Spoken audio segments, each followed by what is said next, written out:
Hi everyone, it's David here from High Performance Systems, and today we'll be exploring the new Microsoft Teams desktop app that was announced a few days ago and released in public preview. So if you haven't heard about it, they released an announcement as a blog post. I will post the links at the description in addition to more links that they provided as they announced that whole rollout. So just to recap, what they mentioned here is they built teams from the ground up as far as, the back the back end coding of things to provide the more faster, simpler, and more flexible experience. So things like its install app time is 3 times faster now. The launch time is twice as faster, as well as the memory. It consumes lesser memory and disk space as well.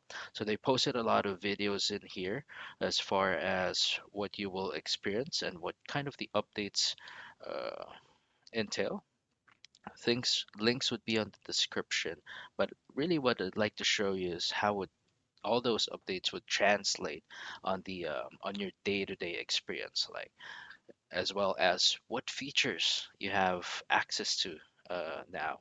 And as how public preview goes, things are not fully implemented just yet.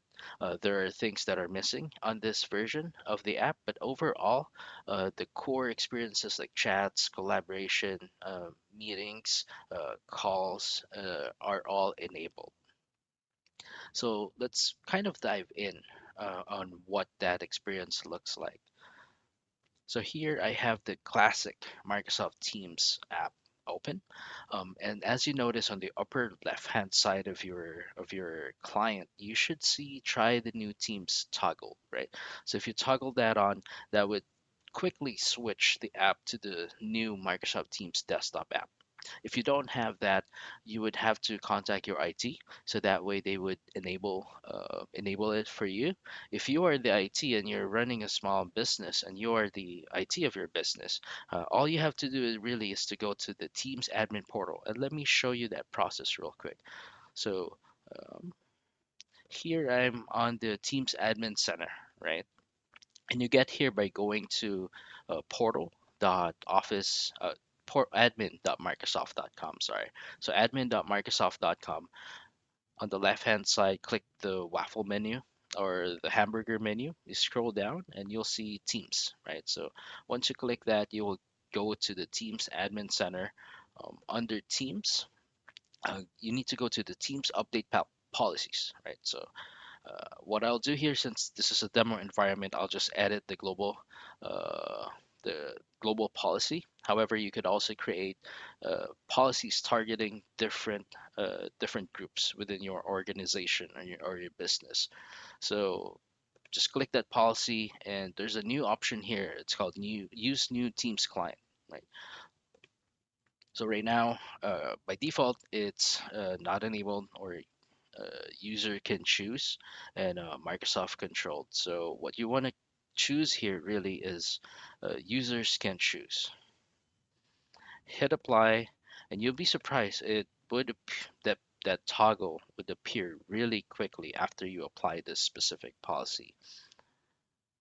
All right, so going back, let's go ahead and see how that would work, right? So from the classic app, let me just switch this to the new Microsoft Teams and see how fast that would kind of switch.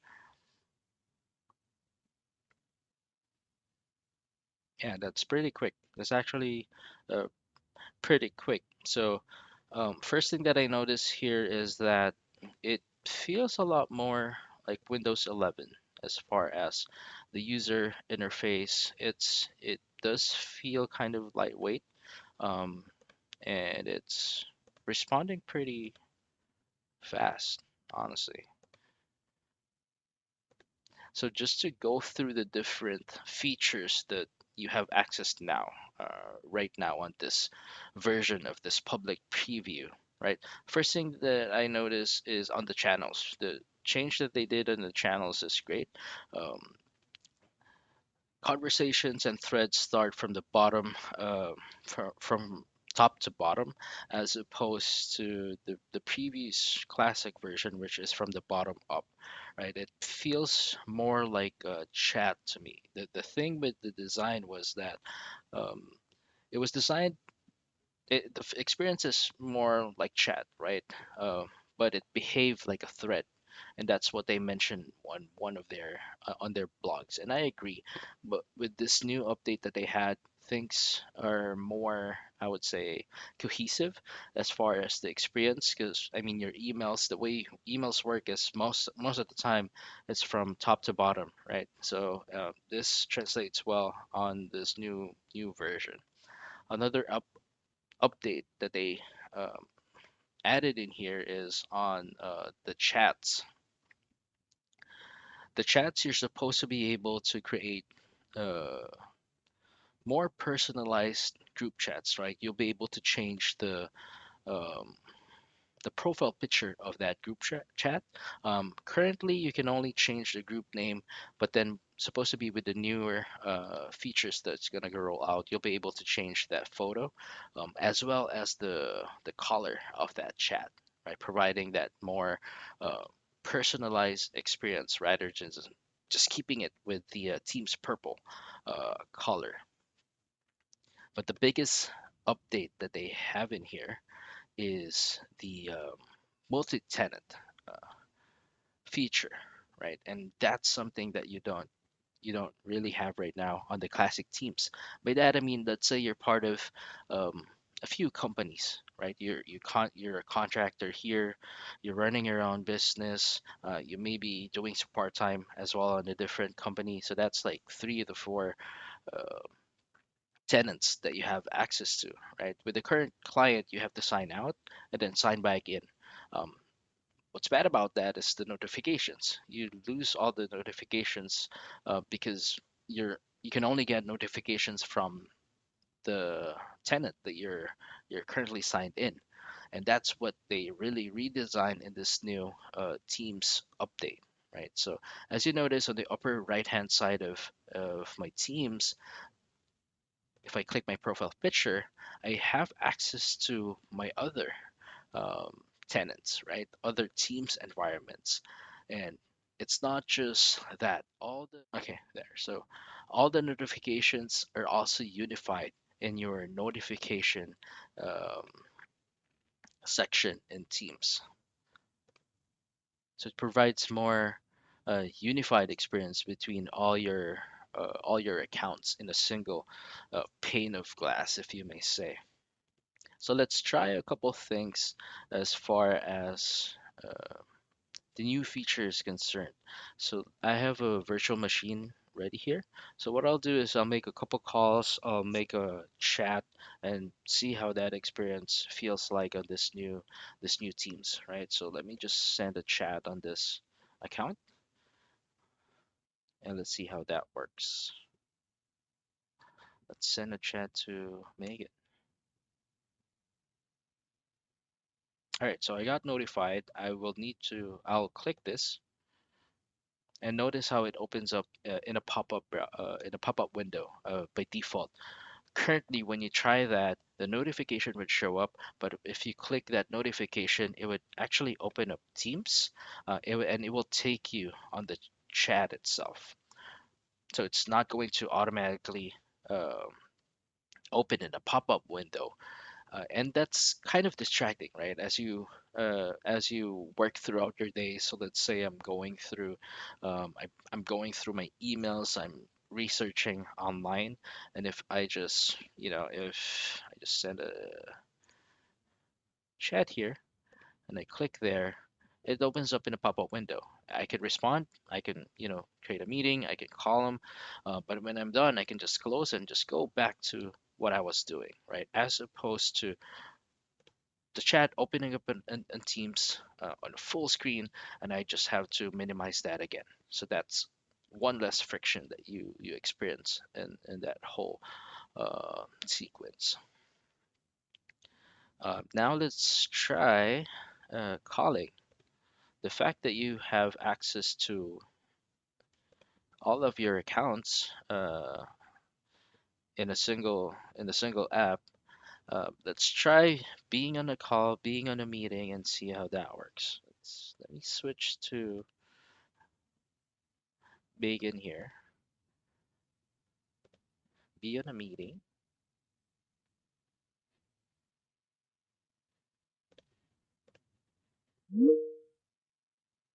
Okay, I'm on a meeting under Megan, and what we'll do is we'll call Alex's account. See how would that flow.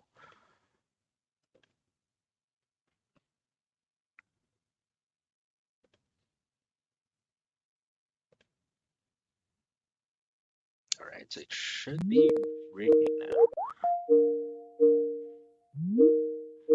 Okay, so I'm in a meeting using an account, and then I'm getting a call. I'm actually getting the call from the other account that I have signed in. So if I answer this, let's see what Let's see happens. what happens.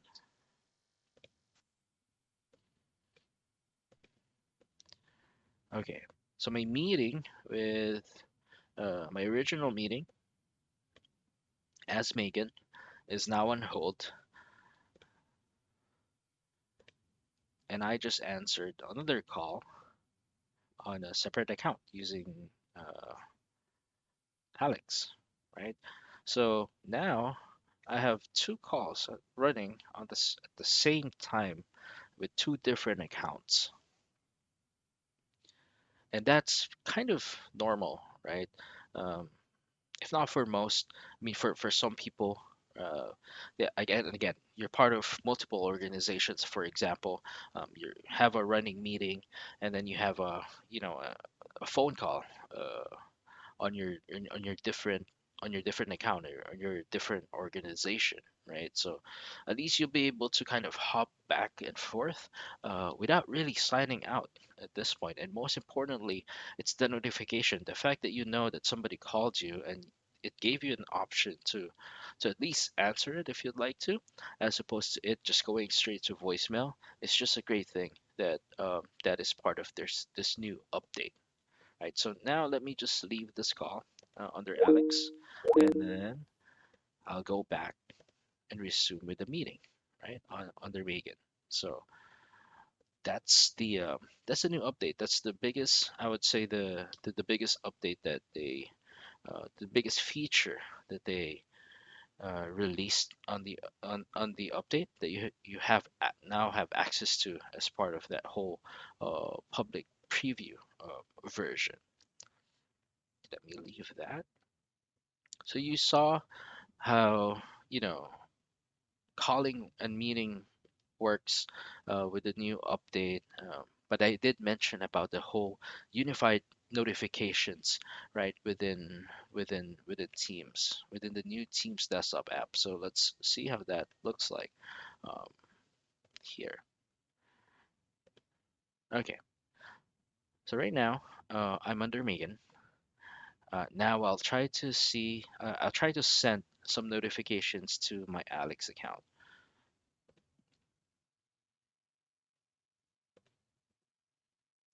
All right. All right, now let's just tag Alex on some of these notifications.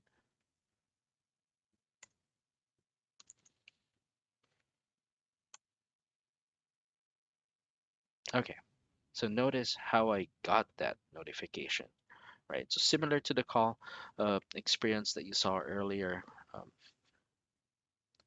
you also see all the notifications that comes in uh, on all your accounts.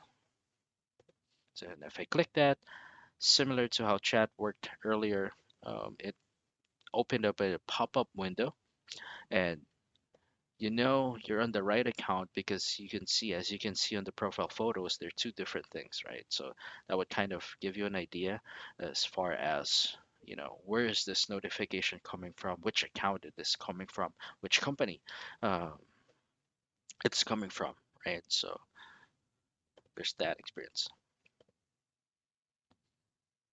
All right. I mean, it's still in public preview, so there are things that it's still not here, such as your third-party apps, your LOB apps. You can't really add that just yet. What they have here is just all first-party apps within Microsoft. Also on the meeting experience, things such advanced meeting features such as breakout rooms and all those kind of things, they're not just here yet. However, they did mention on their blog post that moving forward, all new updates, all new features that will be on Teams, they'll push that through this version, the new version. So the classic version will not really get those um, new features that they plan to come out, such as the Copilot in Microsoft Teams. So that's it for today. I really just wanted to show you how the new Teams desktop app feels. What's the experience like? How could this make your day a lot more uh, better and increase your productivity? So if you enjoyed this video, please hit the like button and subscribe to our channel as well. And thank you guys. We'll see you on the next video.